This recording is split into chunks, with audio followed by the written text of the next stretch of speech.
tere, head kuulajad, kätte on jõudnud 2026 aasta ja 5. jaanuar ja aasta kõige esimene Geenius digisaade stardib teiega, kus on Hans Lõugas, Glen Pilgre, Meelis Väljamäe ja räägime aasta alguses olulistest uudistest, mida te peate teadma, mis muutus jaanuari tulekuga, räägime mõnest asjast, mis on meile vahepeal kätte sattunud ja võib-olla ka mõnest ootusest uuele aastale. Väiksemaid uudiseid jagub sinna vahele äkki veel. No tervist, head uut kõigile kuulajatele, täna võib veel soovida kõigile saate osalejatele ja lähme võib-olla enne arutelu juurde jõudmist, vaatame üle, mis on olulist uudist, mida peaks teadma. Ja üks uudis on vist küll väga praktiline ja vajalik, mida peaks teadma kõik, kes vahepeal Eestist ära käivad. See puudutab lennundust ja akusid. Meelis, kas sa tead täpsemalt, mis ajal see muudatus jõustub, millest me rääkima hakkame? Mina saan aru, et 1. jaanuarist jõustus juba. Aha, see puudutab siis seda, kui suuri akusid võib kaasa võtta lennukisse, kui sa... Kus neid hoida võib, see on nagu põhiline. Muutunud on siis see, et kui seni võis hoida, muutunud ei ole see, et akupank võib olla maksimaalselt 100 vatt-tundi mahutavusega, mida on keeruline kindlaks teha, sest enamus inimesi või enamus pangatootjad ütlevad, räägivad milliampertundidest, mitte vatt-tundidest, eks ole. Aga milliampertundidest vatt-tundideks saamine nõuab teadmist, mis on, kui palju volte annab siis välja see akupank, kes peab natuke arvutama. Ja mitu amprit on, jah. Ja siis pinge korda voolutugevus, eks ole. Volt korda amper saad vatid, on ju. Ja no ilmselt tänane inimene pöördub selle küsimusega loomulikult Gemini või ChatGPT poole. Ja loodetavasti nad ei valeta, vaid annavad kõigeid andmeid. Aga minu selline kukla teadmine on see, et 27 000 milliampertundi on umbes see maksimaalne, mida lennukisse kaasa võtta, seda vaadatakse, mis palju see siis teeb vattideks arvutatuna.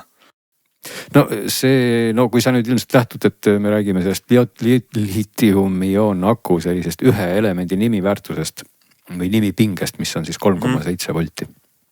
Ja tegelikult enamik seadmeid, väikeseid seadmeid on siis jah, milliampertunnid tuleb korrutada selle 3,7-ga, aga muide... See on 27 000, siis jääb alla 100 vatt-tunni. Aga muide on ka olemas nüüd juba seadmeid, kas isegi ei olnud see mitte uue iPadi aku, ma võin praegu valetada, millel on 7,2 just nimelt, jah.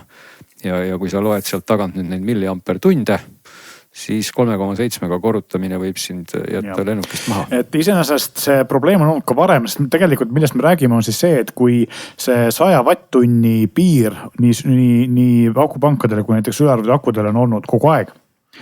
Ja see ei ole muutunud, mis on muutunud on see, et kui vanasti sa võisid oma akupanga panna siis sinna ülemisse nii-öelda pagasi ruumi, eks ole, mis on... Et siis pardale võtta.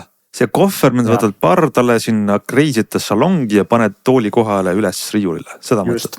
Et sinna nüüd 1. jaanuarist ei tohi enam akupanka siis panna. Väidetavalt võib sinna endiselt panna sülearvuteid, aga ma ei ole selles 100% kindel, millel on sama suur aku või isegi suurem aku sees, eks ole. Aga akupangad, mis on nagu mõnikord lennukitest põlema läinud, neid ei tohi enam sinna üles panna.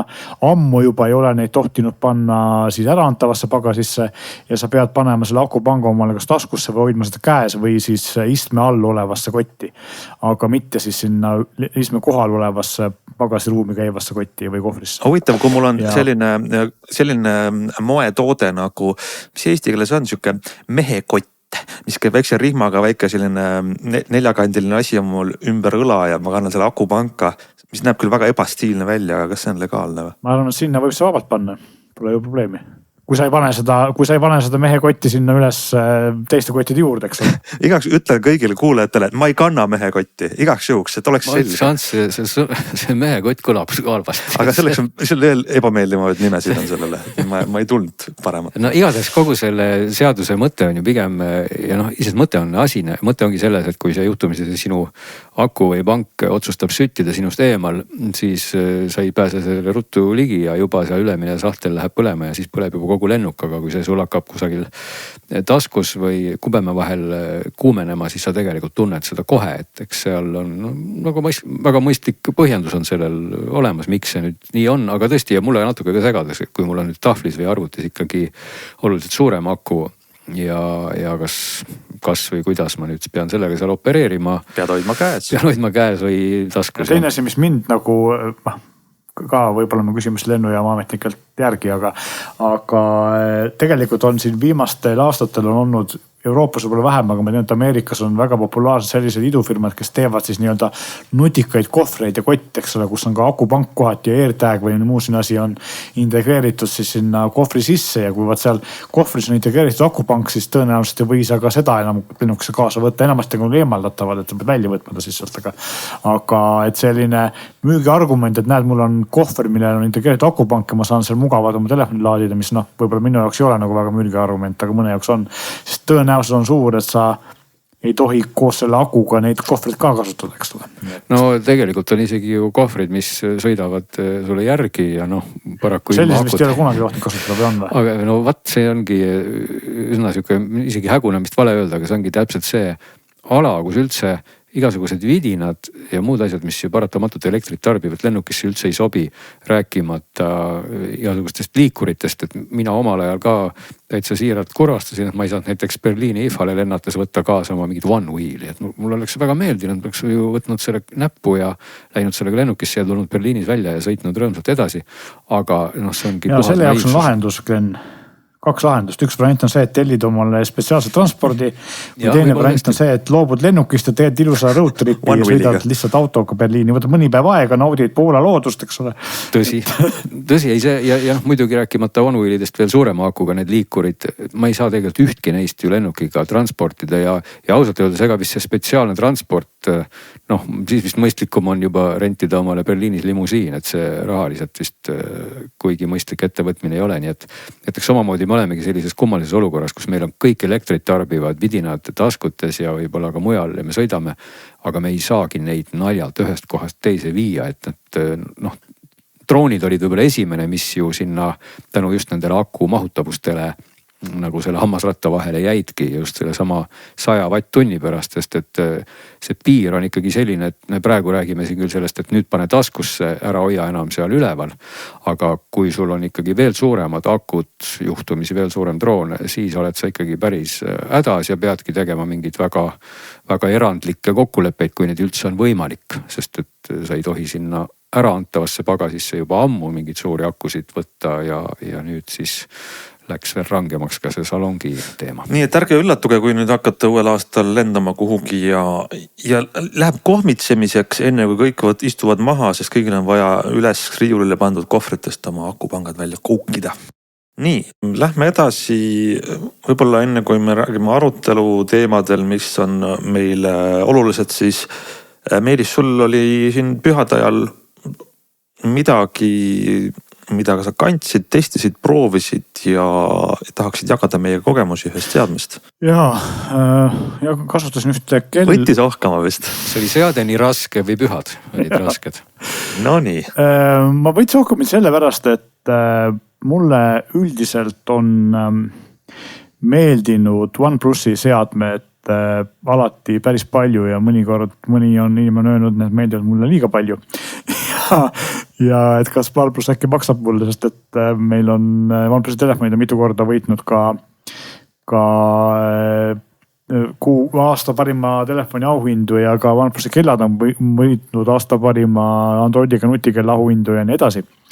Ja siis tõsi küll OnePlus ei ole mulle midagi sellest maksnud, me oleme endiselt neutraalsed ja ei võta kellegi käest altkäemaksu, aga küll on siis see, et sama edukas ei ole meie nii minu kui minu kolleegide silmis olnud OnePlus oma odavamate seadmetega, et odavamad telefonid meilt ei ole alati kiita saanud ja ka tegelikult nüüd on siis käes järjekord kelladega, et kui eelmised 3 OnePlusi Androidiga nutikella olid kõik väga head, kuigi ka neil on seal veits probleeme, milleni ma varsti jõuan, siis nüüd on siis OnePlus koos oma uue tahvelarvuti ja ühe uuema telefoniga toonud turule, mida mina pole testinud, ka uue nutikella, mis on siis OnePlus Watch Lite. Ja Lite on ta sellepärast, et ta on hästi õhuke ja hästi kitsas ja suhteliselt kerge, kuigi mitte nii palju kergem kui see mõned muud kellad. siis 8,9 millimeetrit paks, kui ei arvestada sensori osa, mis vastu nahka läheb ja pulssi mõõdab. Ja 39 grammi ilma rihmata, kui mu mälu mind praegu ei peta. Ja tõesti, et kui sa vaatad, et see kell on 9 millimeetrit ja mõned teised kellad on siin 12 millimeetrit, see vahe tundub nagu väike, samamoodi nagu iPhone Airi ja muude õhukaste telefonid ja paksemad telefonide puhul, et numbrite järgi tundub see vahe väike, aga käesoodis tundub vahe suur.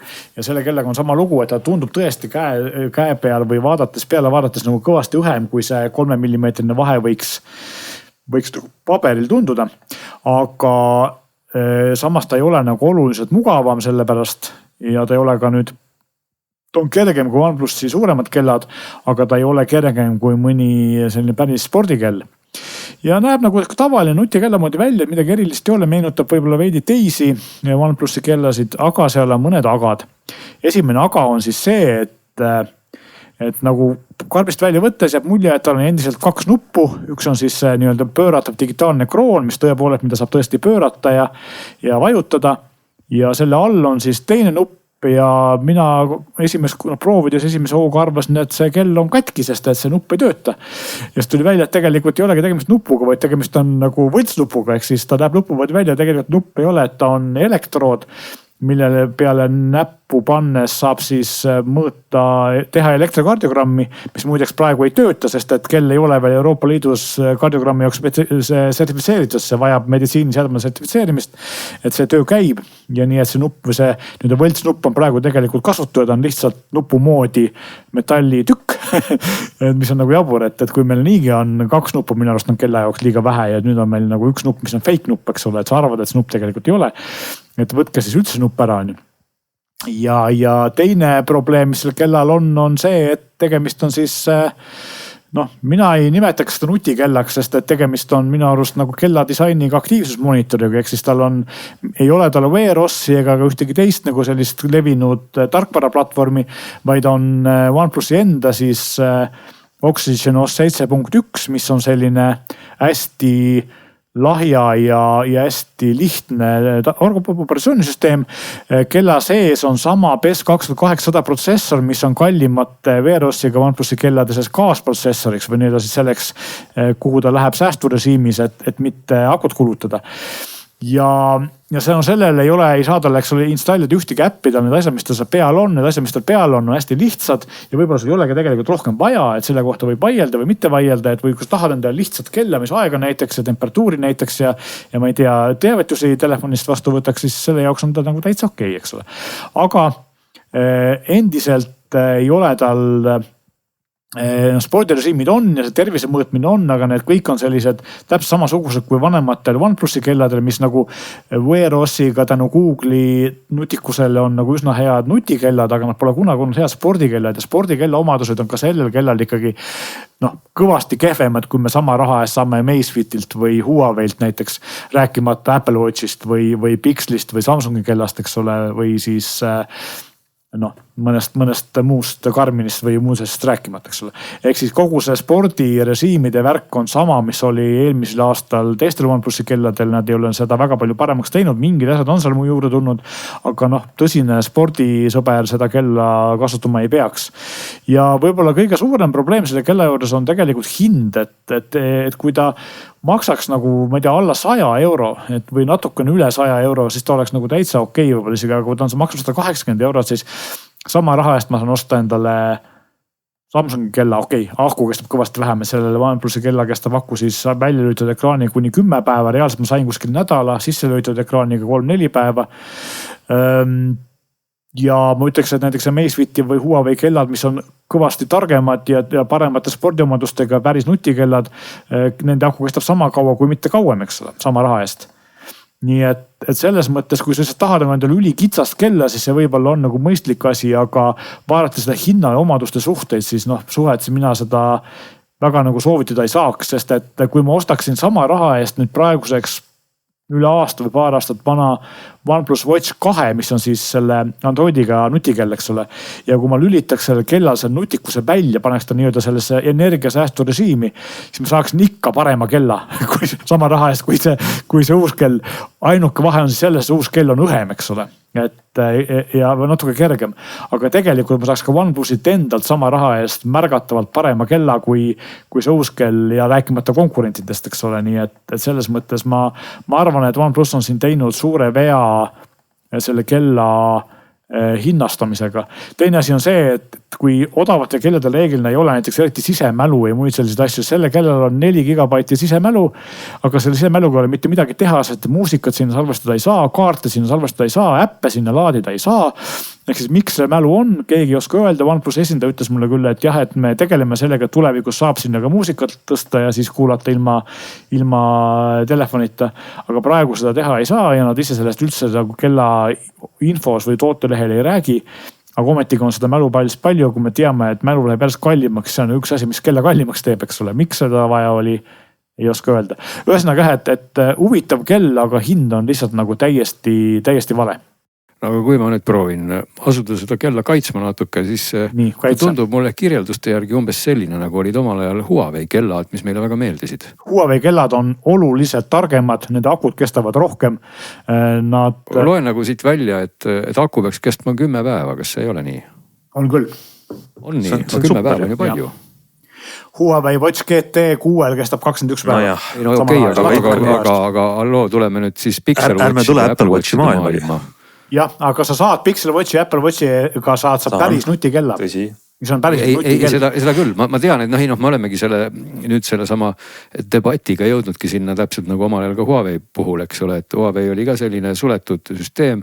Me ei saanud sinna suurt midagi juurde, kui seda parajasti selles Huawei store'is ei olnud, aga see eest pidas tal aku palju vastu, sa said oma jooksmisi ja ujumisi ja golfilööke sellega trackida ja ta nägi suhteliselt soliidne välja. Ma ütleks, et see kell näeb suhteliselt soliidne välja, ta on tegelikult väga õhuke, kaalub väga vähe.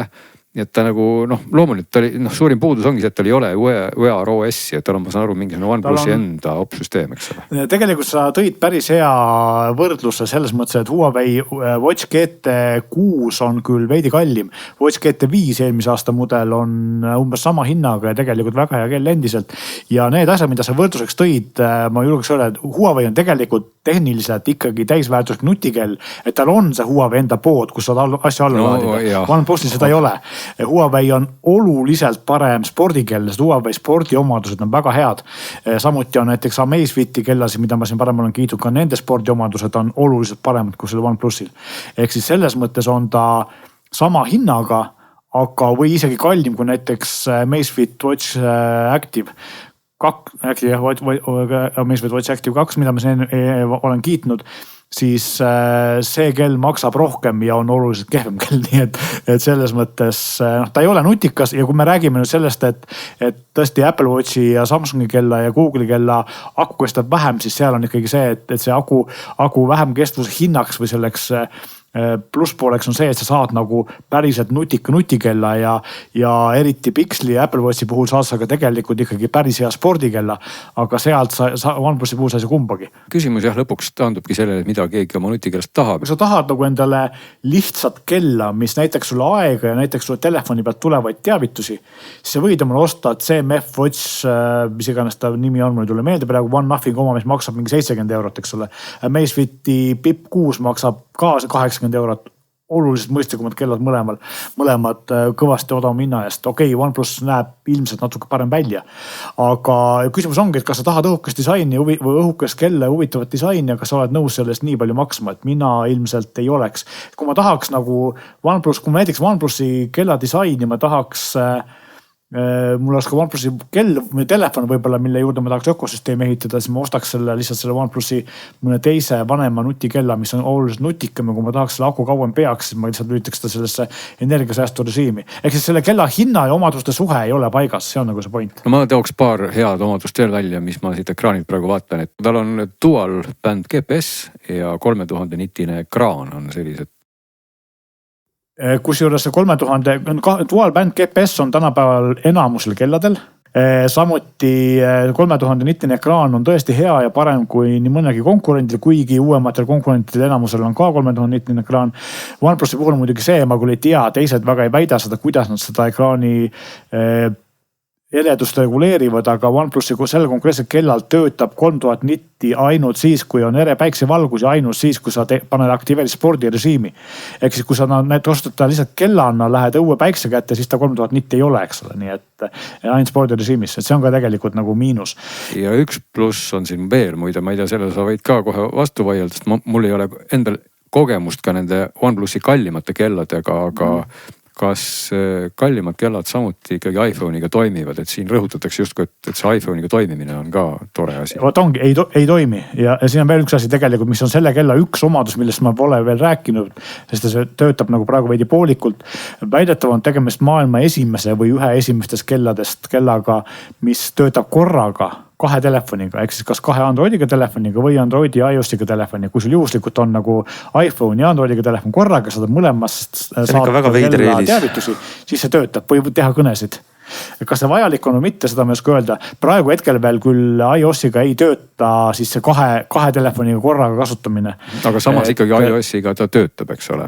iOSiga töötab, samamoodi töötavad ju Huawei kellad ja kõik Garmini kellad ja Amazfiti kellad, kõik mis ei ole siis Google'i tarkvaraga kellad, kõik töötavad iOSiga ka. Kuulge, aga ma võtaks teie jutu kokku nagu, et see on väga ratsionaalne analüüs selle hinna ja ütleme kvaliteedi suhtest. Aga mulle tundub, et see ongi võib-olla liiga ratsionaalne. Et väga palju tegelikult otsustatakse tooteid ka, ma tahan öelda seda, et emotsionaalne faktor on see, et sa kannad mingit tehnoloogiat kaasas endaga iga päev randme peal, siis iga gramm loeb ja ka see, kui õhuke või paks ta on, see loeb. Ja lõpuks sa võib-olla ei teegi sporti, aga OnePlusi puhul tundub, mis on nende brändi eelis? Vaadake nende telefone ja no kell ka olla, et selline teatud alternatiivne, moodne, kaasaegne, mis võib-olla rahaliselt ei olegi seda väärt, jah, aga. No ma lisakski siia täpselt sama ikkagi asjaolu, mida ma kutsuksin siis Huawei efektiks. Ehk et tegelikult sa saadki hea väljanägemisega suhteliselt jah, väga õhukese ja siukse kerge ja hea ekraaniga kella. Ja võib-olla vaatadki sealt enamasti aega ja võib-olla mingit teavitusi ka, sa saad sellega ikkagi rääkida, seal on mikrofon ja kõlarid. Aku peab ju vastu 1/3 kuust, kui nüüd niimoodi läheneda.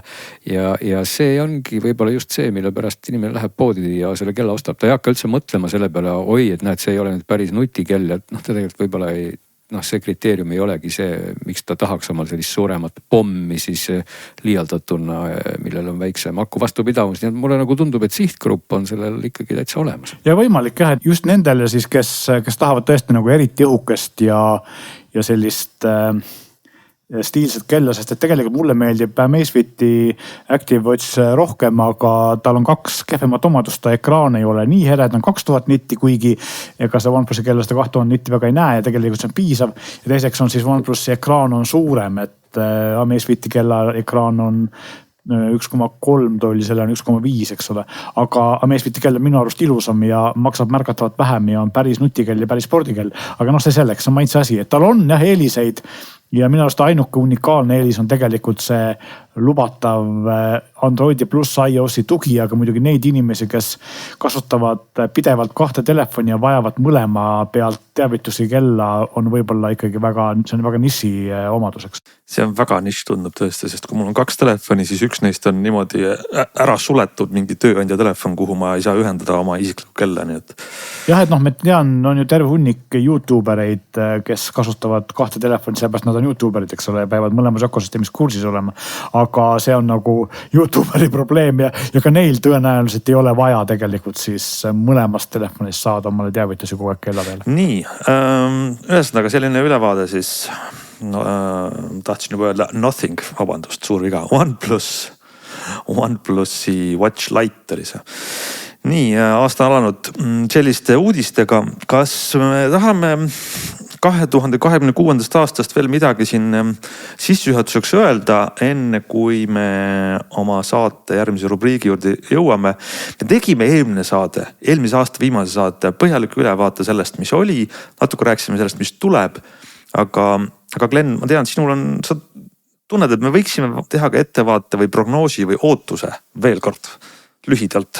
Mul on nagu tunne, et eelmises saates jah, me ikkagi respektist toredate külaliste vastu eelkõige kuulasime ka nende arvamusi, olgu, et ma rääkisin liiga pikalt ka enda mõtetest kogu aeg, aga me kuidagi tulevikku vaatasime võib-olla mõnevõrra nagu vähem selles plaanis, et kui sa nagu vaatad ajaskaalat tagasi, et kuidas meile nagu tundub, et kui me nüüd projekteerime aasta edasi, et kas me oleme nagu enam-vähem samas kohas või ongi juba AI meie nii-öelda, kuidas ma ütlen, inimkonna hävitanud põhimõtteliselt ja meil on võib-olla ees hoopis mingid virtuaalprillid ja kas see aasta nagu, kas aasta toob midagi sellist, mida me ei oskakski praegu ette näha, vot see küsimus hakkas mind nagu vaevama. Ja me võiks ju rääkida sellest paar tundi, aga ma võib-olla ei oleks ikkagi targemad, kui me räägiks sellest ka lühemat sorti vestlusega. Ma ei tea, ma arvan, et sul on Glen hinge peal, mida sa tahaks rääkida, aga minu selline lühikommentaar on tegelikult, et aasta pärast on asjad väga sarnased. Kindlasti meil palju pöördelisi uudiseid tulnud välja aastaga. Nii seadmete, nii AI, nii intelligentsete, lendavate, sõitvate ja muud moodi liikuvate asjade suhtes, aga midagi dramaatilist ümber ei pöördu ühe aastaga. No vaat siin kohal ongi mul selline tunne, et ma isegi ei oska öelda, kas ma tahaks nagu vastu vaielda või mitte. Et hiljuti sattusin lugema ühte kokkuvõtet Jaan Tallinna sõnavõtust. Jaan Tallinn teadupärast on erakordselt mõistlik inimene, kes on olnud juba väga ammu mures sellise AI nagu kontrollimatuse pärast ja siis siin on ühelt arutelult mõned mõtted välja toodud ja see pealkiri on muidugi vormistatud niimoodi, et kui kohe tehisarule päitseid pähe ei saa, siis me oleme hukule määratud ja ma hakkasingi nagu mõtisklema, et kas see pealkiri on hästi kollane või ma olen lihtsalt hästi loll.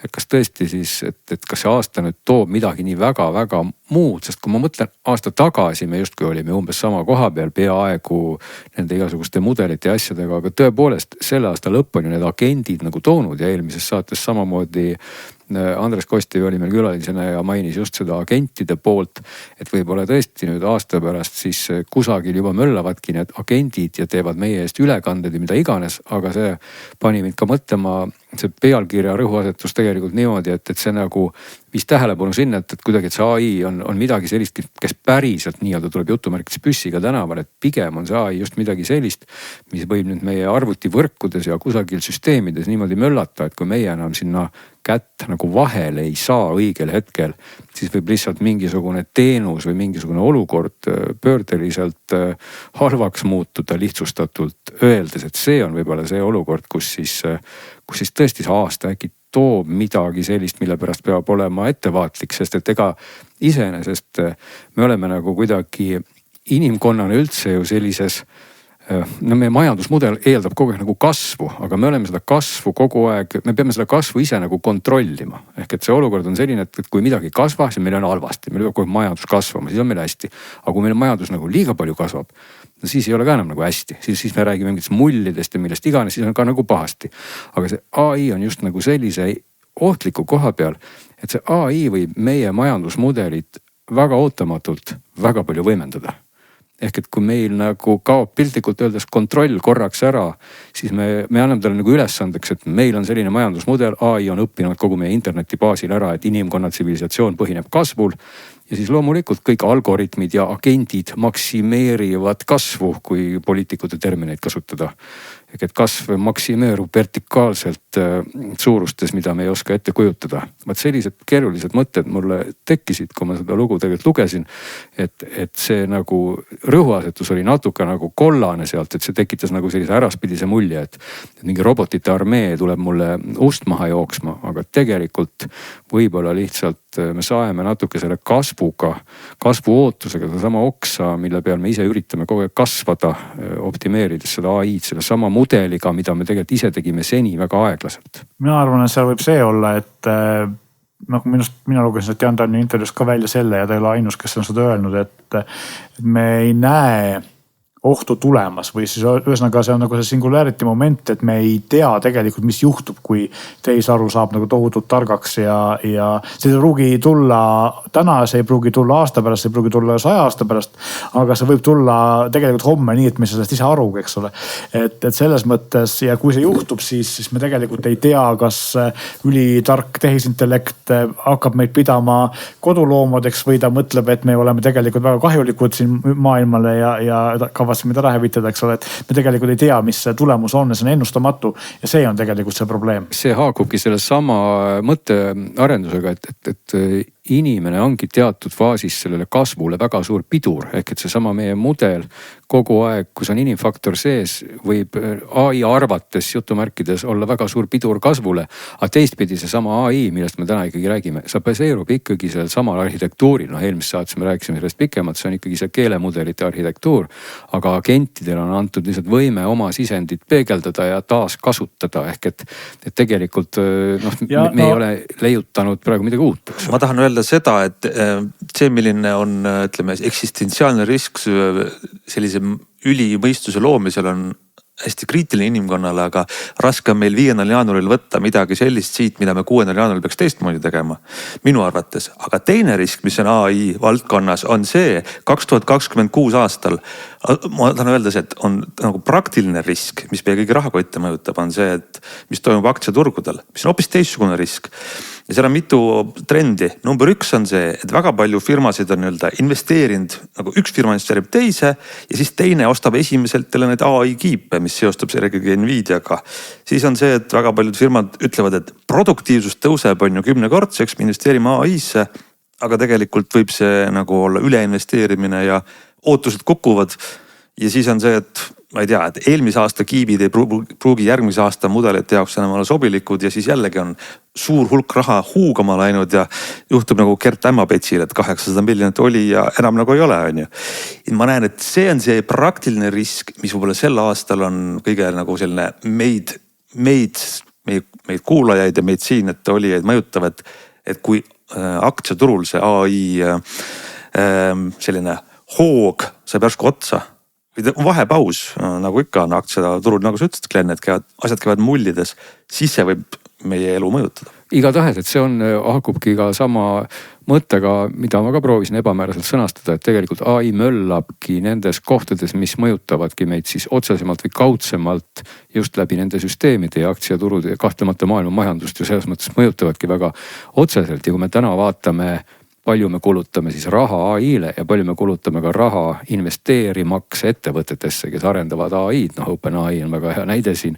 Siis oleme selgelt kohas, kus nagu investeeringud on rajatud tulevikku, aga täna ei ole nagu seda tulevikku käes ja me nagu ei teagi, kas see tulevik sellisel kujul kätte jõuab, sest et isegi kui me neid agente vaatame, kes täna nüüd nii-öelda ise möllavad, siis ega need sugugi vähem elektrit ei kuluta, et põhimõtteliselt agent lihtsalt teeb seal veel mingisugune 10, et mitte öelda 100 päringut sekundis või minutis versus siis inimese üks päring ja tegelikult elektrit ja vett ja kõike kulutab ta hirmuäratavalt palju. Nii et me oleme ikkagi nagu olukorras, kus me nagu sama tehnoloogiaga kasumlikkusest on meil nagu keeruline rääkida, et selles mõttes kahtlemata 2026 nagu tuleb just see aasta, kus nagu mingi reaalsus võiks hakata kohale jõudma, et palju sellest nii-öelda päriselt on siis kasu, kui me paneme siis sinna võrrandi ühele poolele need elektrikulud ja siis ka need investeerimiskulud ja siis selle tulu, mis sealt välja tuleb. Mida veel 2026 aastast oodata? Ma võtaks selle AI teema niimoodi kokku, et tegelikult lepime kokku, et need praegused AI-d on need keelemudelid,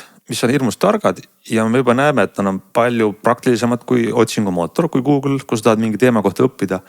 Mina ikkagi ootan seda, et tuleks selline massidele kättesaadav käepärane kodune liides sellele AI-le.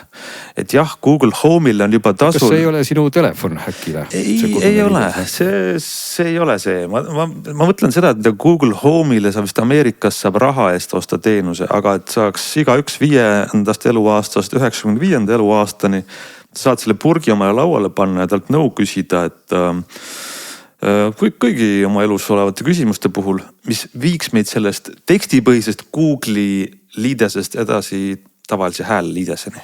Ja see on 2 probleemi, mis tuleb ära lahendada ja ma ei ole kindel, kas neid saab lahendada nende keelemudelite põhiste ja AI lahendustega. Võib-olla saab, aga võib-olla meil on vaja lihtsalt mingisugust teist uut läbimurret nii-öelda selles tehnoloogias, aga et üks asi on see jah, et ma olen nõus sinuga, et võiks olla selline asi, aga teine asi, mis on olulisem, et need asjad ei valetaks.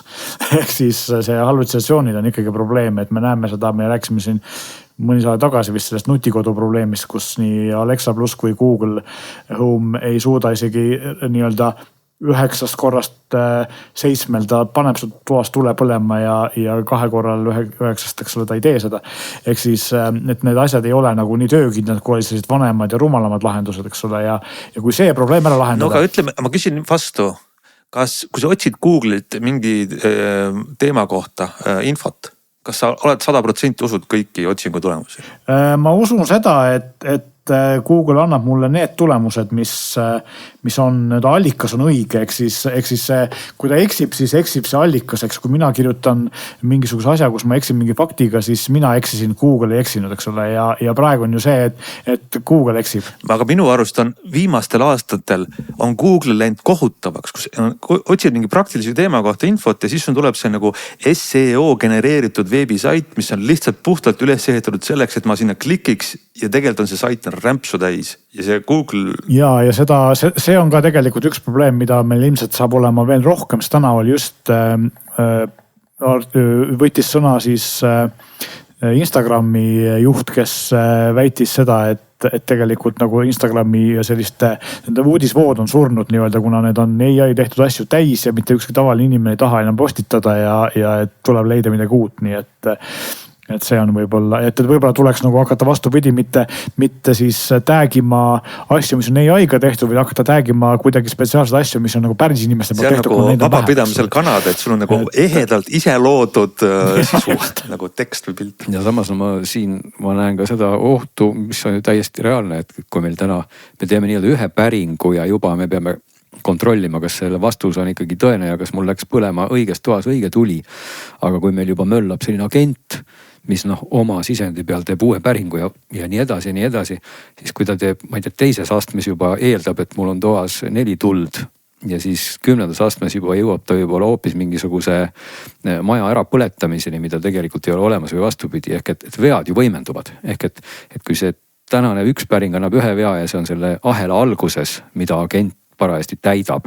Et see, ma ei taha ennast korrata, mis ma eelmises saates arvasin, aga see võrdubki sellega, et kui saadad lapse poodi alkohoolseid jooke tooma, siis ta toob limonaadi ja komistab riiuli taha ka ja see läheb ümber. Et see agent ongi natukene kummalises olukorras, et me peame nagu rohkem ressurssi selle kontrollimisele hakkama kulutama.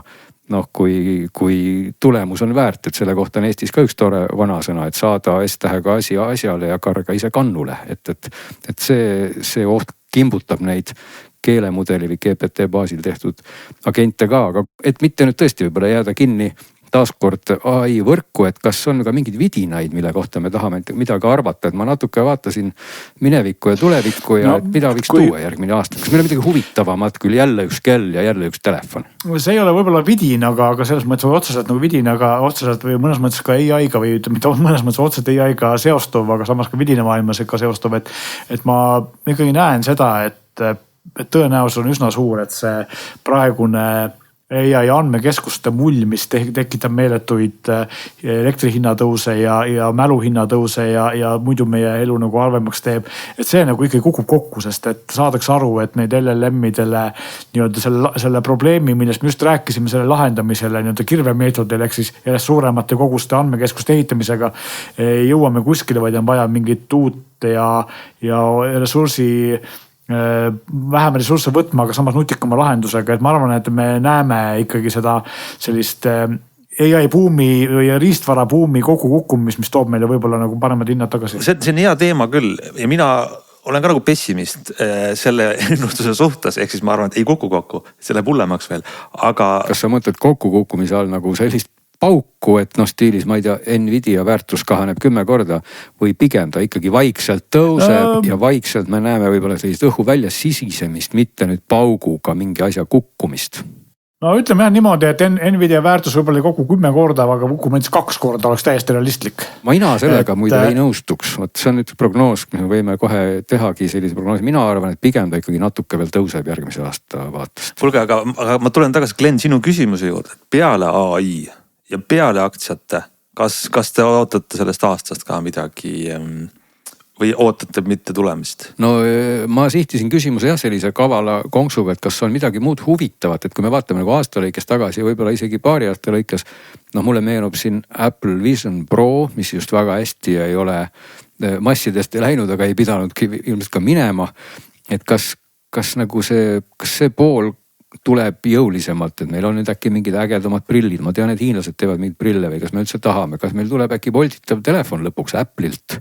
Kas meil tuleb võib-olla OpenAI-lt mingi vidin, sest et noh, Johnny Ive on seal ju ka tegev koostööna, et äkki tuleb sealt midagi väga ägedat ja huvitavat. Teistpidi me oleme näinud siin AI seadmeid, mis ei ole väga edukaks osutunud, nagu see Humane ja Rabbit ja mis need erialati vidinad olid. Aga mulle kohe meenus siin mingi spekulatsioon praegu OpenAI pliiatsi kohta, kus mingid naljamehed olid sellega hea nime juba külge kleepinud. Nimi on muidugi OpenAI, mis võiks olla veel parem nimi ühele pliiatsile, mida toodab siis OpenAI, et pliiats on selline, mis näeb sinu teksti ja ütleb sulle kohe, mis pidi peaks pliiatsiga kirjutama. Aga noh, mulle nagu tundub tänases maailmas, et kas pliiats on juba võib-olla üldse asi, mida me varsti peame ainult muuseumis vaatama, et me ei ole nagu väga kindel üldse, et kas pliiats ja AI lähevad kokku? Ei, seda ma ennustan, et pliiats jääb ja ei kao kuhugi. Ma võin öelda. Arvan ka, et pliiats jääb. Millal teist keegi kasutas päriselt pliiatsit millalgi? Mitu päeva, aastat tagasi? Täna kasutasin. Mina kasutasin pliiatsit vist mõni päev tagasi, aga ma kasutasin. Tõsiselt? Jaa, aga täna ma kasutasin digitaalset pliiatsit, mitte sellist, mida OpenAI tegema hakkab ilmselt, vaid sellist, millega saab siis ekraanile kirjutada märkmeid ja see töötab küll. Nii et ma ei tea, kas ma olen siis erand või vastupidi. Sa ei ole ilmselt erand, vaid pigem on see, et no ma olen nõus, et see on nagu natuke nissi värk, aga neid inimesi, kelle see nii-öelda tactile või siis käetunnetus meeldib ja kellel mälu jaoks töötab asjade kirjutamine paremini. Just nagu siis nii-öelda paberi või käsitsi kirjutades, kas paberile või digitaalsele paberile, vahet pole. Neid inimesi on ja neid inimesi jääb olema. Kindlasti on igasuguseid inimesi, osad sukelduvad sügavale ja hüppavad kõrgelt ja ka neid jääb olema, kuni nad ära ei sure, aga. Ütleme nii, et neid on suhteliselt palju. See tuleb muidugi üllatusena, et vaat nüüd ma kohe jäin selliseks tagasihoidlikult vait, sest mina näiteks ei mäleta, millal ma viimati pidin pliiatsi kätte võtma. Kui sa vaatad, kui palju müüakse paberist märkmikke, siis see kogus on tohutu.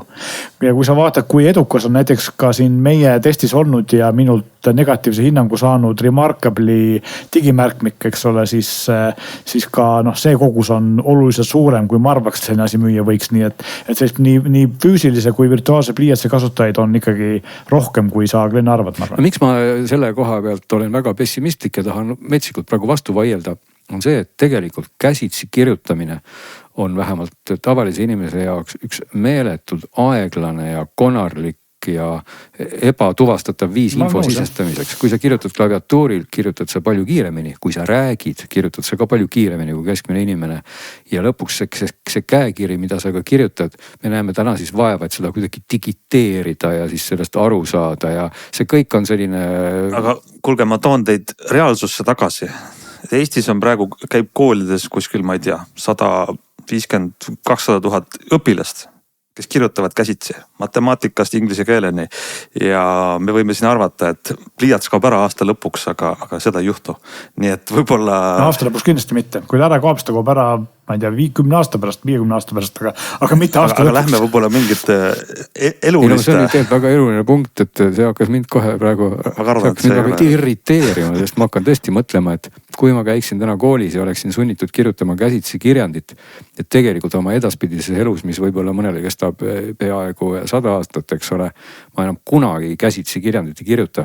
Et siis tekibki küsimus, et miks ma seda üldse pean tegema koolis, ma mõtlen, et võib-olla ongi ainus põhjus siis see, et ma harjutaksin siis nii-öelda käelist tegevust, et samamoodi võiks proovida ka koolis ajada niiti läbi nõela silma, et see oleks ju ka väga abiks tegevus, mis väga täpselt seda arendab. Absoluutselt ja see on väga tähtis.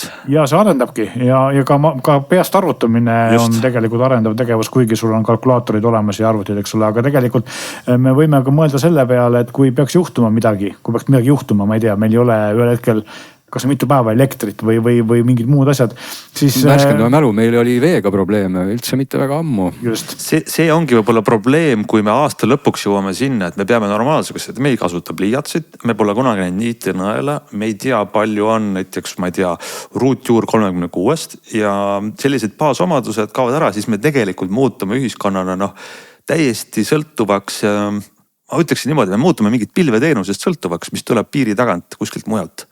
Ja ja kui siis see pilveteenus on maas, siis on järsku ühiskond käpuli. No vaat, ma ei taha meie optimismi või vastupidi pessimismi kuidagi lõhkuda, aga igasugune progress eeldabki sõltuvust sellest tasemest, kuhu sa oled jõudnud. Ehk et aastat 40 tagasi, ma arvan, kõigil meil olid peas näiteks oma sõbrannade või sõprade telefoninumbrid. Aga kuidas on lood täna? Mitut telefoninumbrit sa peast ette loed?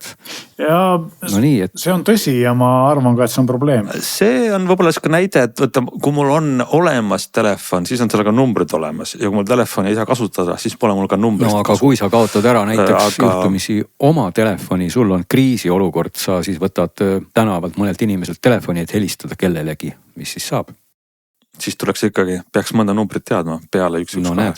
Ma olen nõus, aga ütleme 2026 aasta selliste prognooside osas võib-olla me lähme väga laiali oma jutuga. Prognoosid tehnikavidinatest olid siis see, et kas me näeme siis näiteks, tuleme konkreetselt mobiiltelefoni juurde tagasi, kas see on samasugune klots või on meil mõni siis midagi huvitavat selles maailmas toimumas aastal 2026?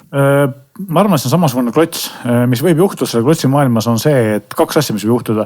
Volditavad telefonid võivad minna odavamaks, nad kindlasti lähevad populaarsemaks ja me võime näha volditavate telefonide maailmas mitte form factori, vaid siis sellist külgede suhte muutust, sest et räägitakse ju, kuidas iPhone tuleb nagu kokku panduna väiksema ja laiema telefonina, mis on siis lahti voldituna selline lai ekraani formaadis, nagu oli mõned aasta tagasi esimene Pixel Fold.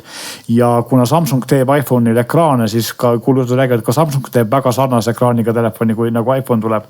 Eks me siis näe, et võib-olla põhiline muudatus on see, mingid muud nagu olulist muudatust ma praegu ei näe, sest et noh, näha ei ole nagu mingid läbimurred kuskilt, eks ole. Mida me võib-olla veel näeme on siis see, et see suurema akuga telefonid saavad levinumaks, ehk ka suured tootjad, Samsung, Apple, Google teevad võib-olla mitte enam 5000 mAh, või näiteks 7000 mAh telefoni. Loota selle peale, kui otseselt ei saa, aga noh, võib-olla kas me näeme siis ka mingisugust sellist uuemat või uut tehnoloogiat, nimetame siia kas või see sama prillide teema, et kas see kuskile jõuab või me sipleme ikka samas kohas? Ja mina arvan, et prillidega on see värk, et sellised nii-öelda tavalised prillid, nagu on need Meta Ray-Banid ja sellised asjad saavad palju populaarsemaks. Ma usun, et kindlasti tulevad sellised prillid välja nii Samsungilt kui Google'ilt, võib-olla ka Apple'ilt.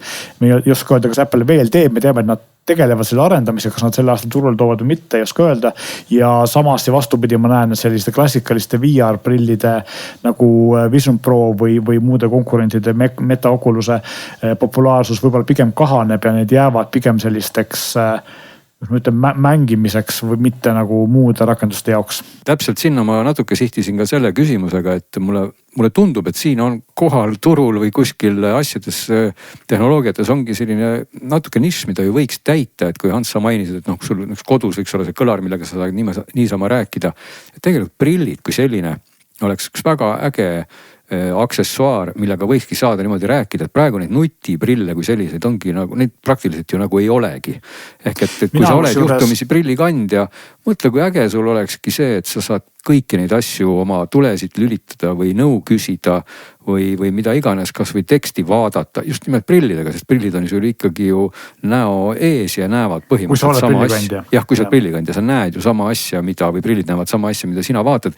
Eks see annaks minu arvates nii palju lisaväärtusena sisendit, ilma et sa peaksid mingid tülikad seaded kaasas kandma, et noh, miks ma peaks tegema nutika pliiatsi omale, mis võib-olla mõnda inimest üldse ei kõneta otseses mõttes, kui prillidel oleks see võimekus olemas. Ma olen igati nõus, sest et kui me vaidlesime ennem pliiatsi üle ja selle üle, et kas tegelikult inimesed võiksid rohkem kirjutada nagu klaviatuuri peal või hoopis rääkida oma digiassistendiga, eks ole, siis tegelikult ka see prillide sees oleva digiassistendiga rääkimine on nagu oluliselt selline friction free ehk siis nagu probleemi vabam või ta on nagu lihtne, eks ole.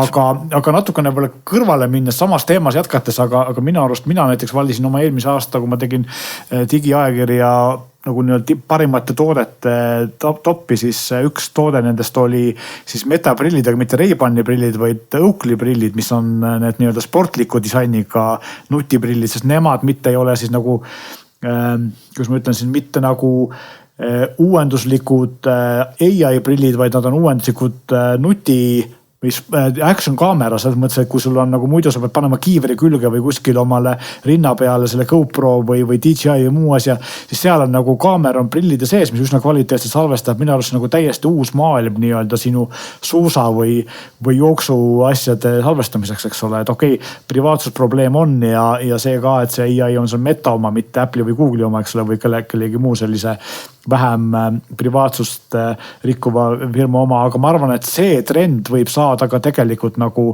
populaarsemaks, võib-olla Garmin teeb sellised prillid ja paneb sinna kellegi AI ja võib-olla teeb mõni muu firma veel, eks ole, et sellised spordiprillid, millel on action kaamera sisse ehitatud, on minu arust nagu päris äge uus nagu vidin. Google teatas vähemalt ühes sellises mitte väga spetsiifilises kommentaaris hiljuti, et nad plaanivad nüüd 2026 välja tulla oma uute prillidega, mäletate Google Glassi on ju, aga ma ütleme aasta lõpuks prognoosin, et kindlasti on neid uusi mudeleid me näeme ja kindlasti on vähemalt paar sellist, mis meid väga positiivselt üllatab, see jätab vägeva mulje, aga ilmselt ei tule siit sellist riistvaralist põlvkonna hüpet veel.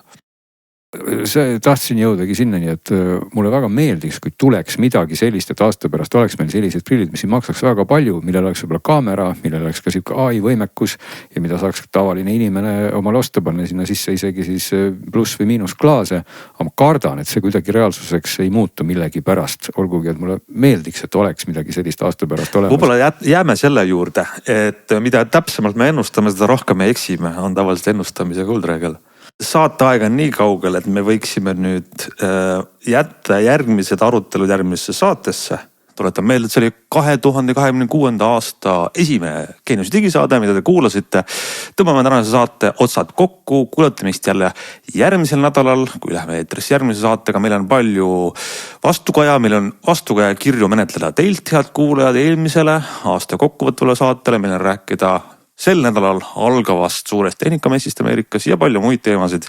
Tänaseks ütleme kõigile aitäh, ootame teie kirju aadressil digisaade@geenius.ee ja olge meiega taas ühe nädala pärast.